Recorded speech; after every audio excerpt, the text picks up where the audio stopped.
welcome to 1 p.m. News Update live on Politics and Business TV. I am Abubakar Hajara.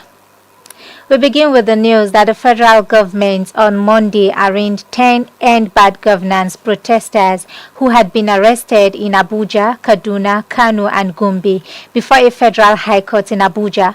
The defendants, who were charged with treasonable felony which carries the death penalty and accusations of a plan to destabilize Nigeria, were brought to the court amidst tight security. The defendants, while taking their pleas before the presiding judge, Justice Emeka Nwite, pleaded not guilty to the 6 counts filed against them. The arrested protesters had faulted the court order that permitted their arrest and detention, telling President Bola Tinubu that he had no right to arrest them.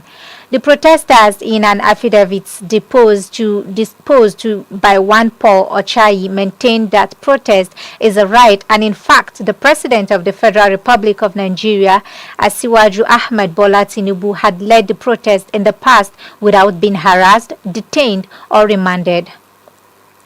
The chairman of BUA Cement, Abdul Samad Rabiu, has attributed the high cost of cement to the exploitation of consumers by middlemen within the supply chain. Rabiu noted that the activities of those intermediaries undermined his company's policy to maintain a 3,500 naira per bag price in 2023. He made this disclosure at the 8th annual general meeting of the company recently in Abuja.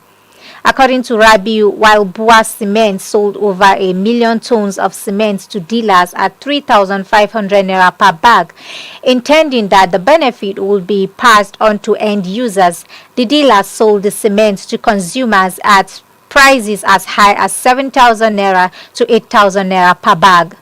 In a bid to ensure housing affordability in Nigeria and address the country's housing deficit, the government has implemented several measures, including stakeholder engagement. However, many of those interventions seem out of reach for the average citizen, with a high unit cost of houses often blamed on the rising cost of inputs. The Katsina State Government House has reportedly been gutted by fire early Monday morning. However, the cause of the fire had yet to be ascertained. A source whose house is close to the government house, Alhaji Bashir, said that the fire started around 6 a.m. and he learned there was an inferno inside the Red Chamber, where Governor Diko used to host guests. Now on the foreign news. Police in Tunisia have arrested one of the 2 approved challengers to incumbent President Kais Saied in next month's election.